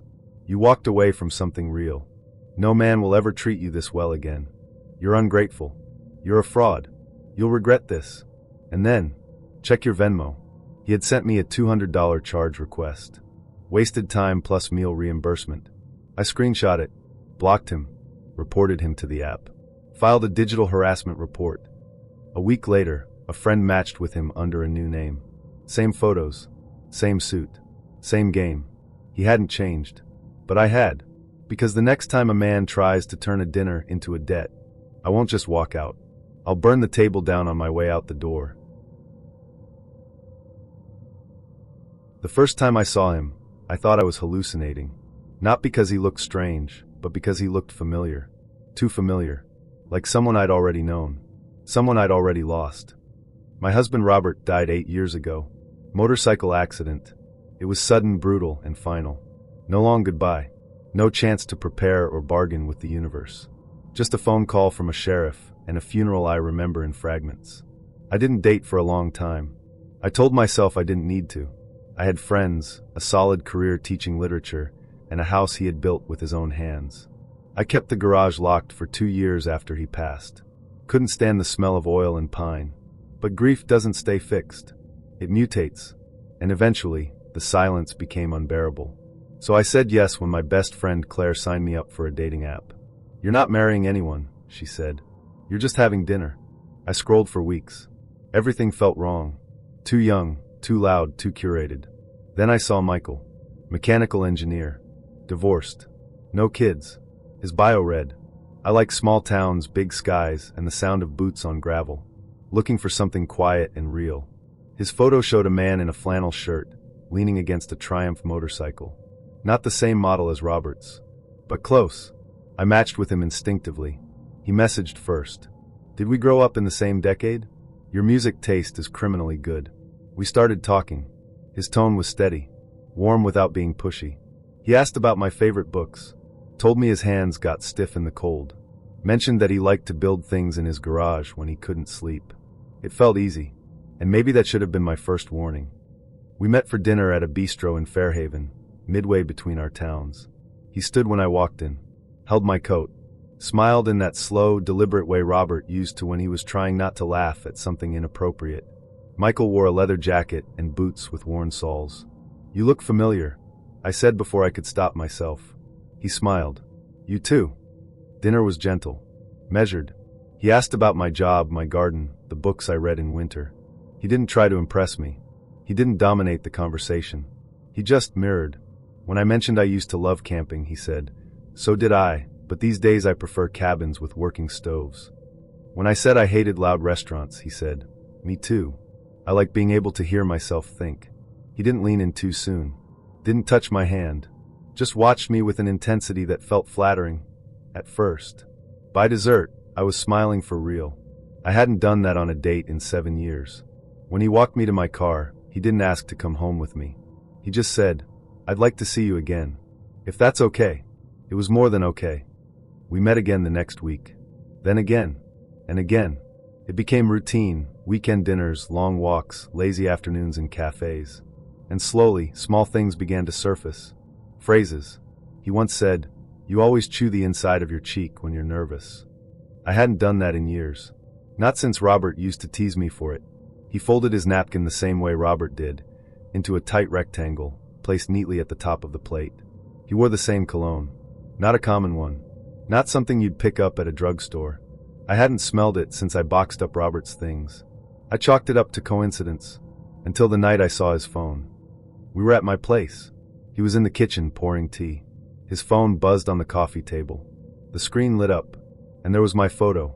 A candid shot, me in the garden, arms buried in soil, laughing at something a friend had said. It wasn't on the app. I had posted it to an old blog 2 years ago, one not linked to any of my social profiles, and behind the app icons was the lock screen image. Robert's motorcycle. Not similar. Not close. The exact one, down to the chrome detailing and the faded sticker on the side panel. I froze. When he walked back in, I smiled. Forced. Tight. "Where'd you get that photo?" I asked casually, nodding to the lock screen. He looked down, then back at me. "I liked it," he said simply. "That's my husband's bike." He paused. "I know." The air left my lungs. "How?" He set the mugs down. "I found your blog. Years ago. I was looking for stories about grief. About people who kept going after they lost everything. You've been reading my writing? I've been watching your strength." His tone was calm, measured. "I wanted to understand how you survived losing someone like that. I wanted to know what kind of love made someone write the things you wrote." He stepped closer. I realized, maybe I could be that. For you. I stood. "You tried to become him." "No," he said. "I tried to become what you needed." "That's not the same." "It's better." "No, it's not," I snapped, backing away. "It's manipulative. It's invasive. You studied me."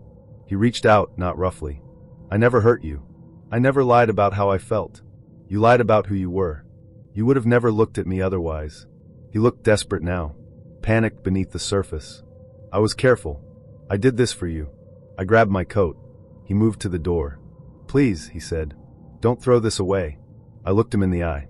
"You were never mine to throw away." I left. Filed a report the next morning. Restraining order. Blocked numbers. Deleted the app.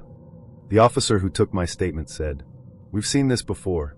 Men who don't want a partner. Men who want a role." Michael had filled notebooks with my words. My preferences. My habits. He'd watched interviews I did for grief panels. Read comments. Dug into online archives. He'd built a persona from digital ashes. A rehearsal for love. A performance for one. But I was no longer the audience. I knew it was going to be a bad date before he even opened his mouth. Not because of the way he looked. Brandon was attractive in a magazine spread kind of way. Tall, clean-shaven, dark suit, silver cufflinks that caught the light. He had the polished air of someone who had never fumbled for his wallet or apologized for being wrong. No, I knew it was going to be a bad date because when I walked into the steakhouse, he was already sitting down. No greeting. No wave. Just his eyes flicking over me, like I was a menu item he'd already ordered. He didn't stand. Didn't smile. Just said, "You're late." It was 7:03 p.m. I took my seat, smoothing my dress, more aware of the room than I wanted to be. The restaurant was upscale, dimly lit, filled with the scent of seared meat and expensive cologne. The kind of place where the cheapest glass of wine cost more than a cab ride home. "I had to circle for parking," I replied.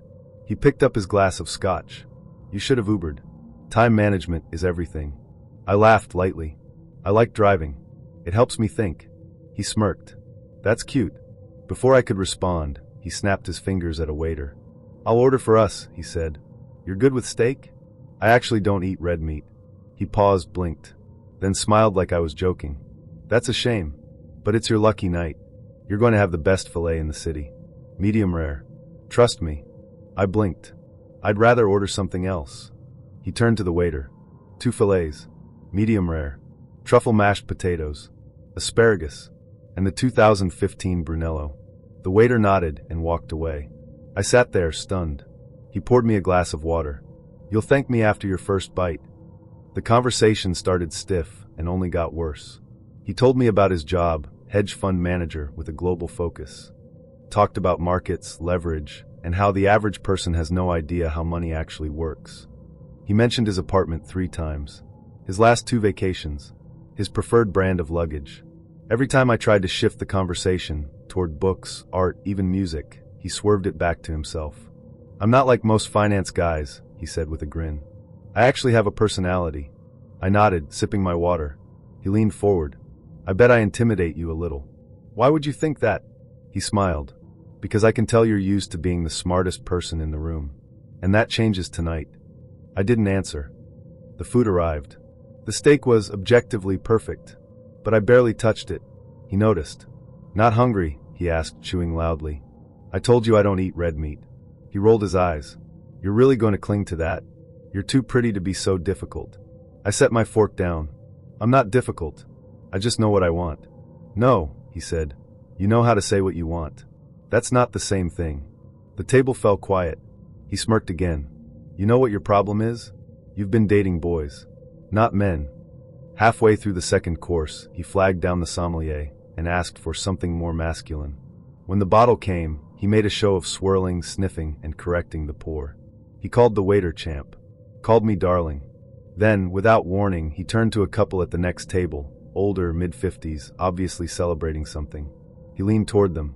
Anniversary? They smiled politely. 20 years. Brandon raised his glass. To surviving marriage. They laughed awkwardly. He turned to me. We'll be like that someday. If you play your cards right. I didn't respond. When the check came, he didn't look at it. Just dropped his card. Then he turned to me. You're coming back to my place. It wasn't a question. I'm not. He blinked. Excuse me? I'm going home. He leaned in, voice low. You owe me. I stared at him.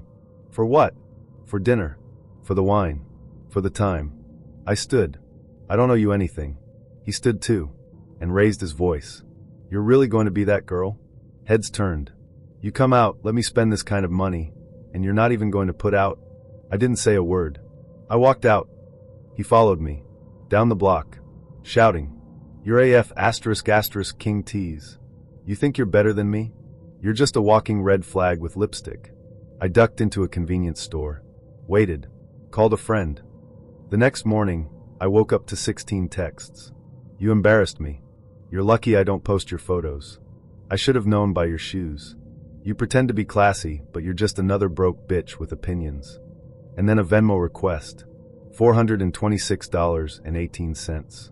Caption, waste of time. I took screenshots. Blocked him. Reported him to the app. Filed a police report. A week later, I got a message from a woman I didn't know. She'd matched with Brandon. Different name. Same photos. She wanted to know if I'd had a weird experience. I told her everything. So did 5 other women. Turns out he did it often. Same restaurant. Same routine. Same explosion when control slipped through his fingers. He didn't want a date. He wanted a performance. And when I didn't play my part, he broke character. Loudly. Publicly. But that night taught me something. Some men don't want companionship. They want an audience. And I refuse to clap for cruelty. Nobody warns you that grief makes you more visible. You think it isolates you, and it does in many ways. But it also makes you glow in a certain shade of blue that some people can see. Not everyone. Just the ones who hunt for it. I learned this the hard way. And I still can't decide what was worse, being loved by a stranger, or being loved by someone who tried to erase the man I lost just to replace him. I met Michael in the late spring, at the tail end of my 3rd year as a widow. It had been long enough that people had stopped asking if I was okay, and just started assuming I was. I'd returned to work as a grief counselor at the community center in Ashfield, a quiet town with more churches than streetlights. My days were filled with other people's sorrow. I was good at managing it. I had learned how to tuck mine away like an old receipt, proof that something had once been purchased, something valuable and long gone. I wasn't looking for anything, but I let my friend Natalie talk me into downloading a dating app. You don't have to fall in love, she said. Just go out. Let someone pour you a drink and tell you you're beautiful. I scrolled for weeks. Most profiles were unbearable. Men holding up fish. Men with sunglasses in every photo. Men with bios like work hard, play harder. Then I saw Michael. His profile caught my attention for one reason. It was quiet. 38, software engineer. Reads too much. Cooks badly. Looking for someone who understands silence. I messaged him first. He responded within 5 minutes. Our conversations were slow and thoughtful. He replied in full sentences. Asked questions about my work. Listened when I went on tangents about the psychology of loss. He told me he liked old black and white films and had a weakness for peanut butter cookies. He didn't press for photos or make vague sexual jokes like so many others had. He just showed up in the conversation again and again. After 2 weeks, he asked if I'd like to meet for coffee. I said yes. We met at a cafe I liked, tucked between a yoga studio and a bookstore. He arrived early, already seated at a table near the window, a paperback copy of The Bell Jar in front of him. He stood when he saw me, smiled. "You're Emily," he said, like it was a fact, not a question. We talked for nearly 2 hours. He was soft-spoken, intelligent, and a little awkward, enough to seem genuine. He told me he'd moved to Ashfield the year before from Raleigh. Said he didn't know many people yet. Liked the quiet. Liked the way people still said hello here. There was something familiar about him. Not his face exactly. More his rhythm. The way he paused before answering. The way he stirred his coffee. The way he tilted his head when I said something that surprised him. It was nothing I could name. Not yet. We started seeing each other regularly. Walks. Dinners. Long conversations on my porch with cups of tea and the sound of crickets filling the silences. He never pushed. Never crossed lines. He asked permission before kissing me. He brought me flowers once, wildflowers, not roses. "You seem like someone who needs softness," he said. It was thoughtful. Too thoughtful. The first real warning came one night when I mentioned my late husband. "Robert used to love this trail," I said, as we walked through a shaded path near the lake. "He always said it smelled like green tea and pine needles." Michael didn't say anything at first. Then he replied, "Because it does." I paused. "I don't think I've ever told you that part." He glanced at me. "Maybe I remembered it from something you posted?" I hadn't posted it. I was sure. Later that night, I checked my old posts. Nothing about pine needles. Nothing about that trail. But I let it go. The second red flag came the night he stayed over. We had gone out to dinner, shared a bottle of wine, and ended up tangled in my bedsheets as the rain tapped gently against the windows. It was tender. Focused. He touched me like he was taking notes. Afterward, I lay on my side, half asleep, when I heard him whisper something. "Good night, Em. I'll see you at the garden gate." The words jolted me awake. "What did you say?" I asked, sitting up. He looked startled. "Nothing. Just good night." He turned away. But I'd heard it. "I'll see you at the garden gate." Robert used to say that. It was a line from a poem we'd loved. A phrase only we used. I'd never said it aloud to anyone else. I didn't sleep the rest of the night. 2 days later, I stopped by his apartment. He was out running errands, and I'd offered to drop off a book he'd wanted. He'd left the door unlocked. The place was clean. Sparse. Too sparse. No clutter. No photos. No personal touches. Except the bookshelf. I wandered over, scanning titles. Then I saw it. A leather-bound journal. I opened it. My name was on the first page. And Robert's. And dates. Quotes. Details. Whole pages of copied captions from my memorial posts. Side-by-side comparisons of Robert's handwriting and Michael's, his attempts to replicate it. Scans of Robert's obituary. A printed photo of Robert's motorcycle. My old blog entries, printed and annotated. My former address. My wedding date. My birthday. I stepped back, stomach churning. Just then, the door opened. Michael stepped inside, holding a bag of groceries. He saw me. Saw the journal in my hands. He didn't look surprised. Just sad. "I was going to tell you," he said. I backed away. "You've been stalking me." "No," he said quickly. "I've been studying. Learning.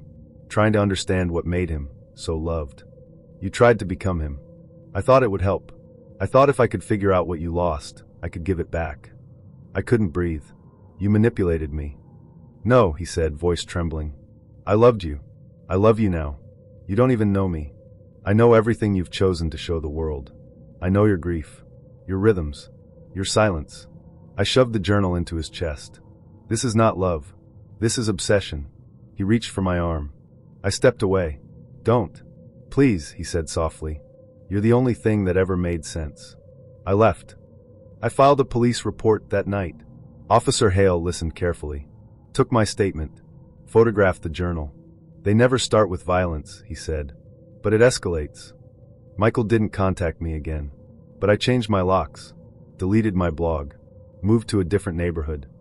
Weeks later, I received a package. No return address.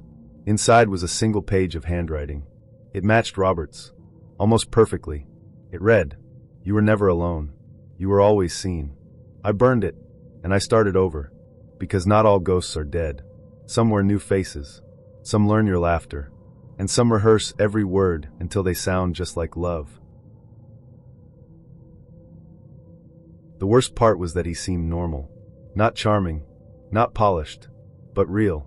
That's what got me.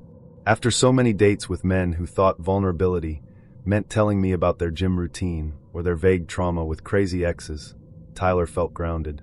Unfiltered. Like someone who had stopped pretending to be slick because he'd already lived through too much. His profile was plain. Tyler, 31. Just trying to build something better. Good with tools. Bad with small talk. He messaged me to begin with. "You look like someone who doesn't waste time." I didn't. We started slow, chatting on the app. Then texting. Then phone calls. His voice was deep, calm, with a scratch in it like gravel. He told me he worked construction. Liked dogs. Preferred nights to mornings. Said he didn't drink much anymore. "Why's that?" I asked. "Trying to keep my head clear," he said. He never elaborated. I never pushed. We met in person 2 weeks later. A coffee shop just off the square in Marlow, early evening, still light out. I showed up first, nervous but curious. He walked in wearing a worn hoodie and jeans. Tall, broad shoulders, tattoos on his forearms, partly hidden under his sleeves. His eyes were distant, like he was scanning something only he could see. But when he saw me, he softened. "You're real," he said. "So are you." We talked for an hour.